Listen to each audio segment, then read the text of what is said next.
topic there is drip irrigation. Supplying water to the crops is called irrigation.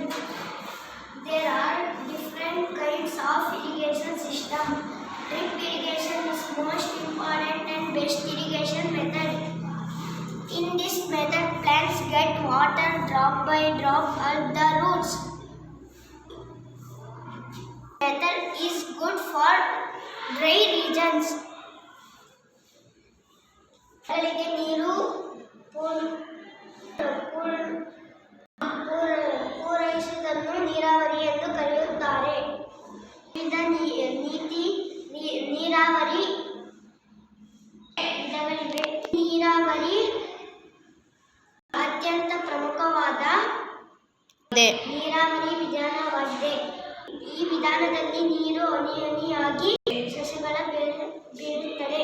ಈ ವಿಧಾನವು ಒಣ ಬೇರುಗಳಿಗೆ ಸೂಕ್ತವಾಗಿದೆ.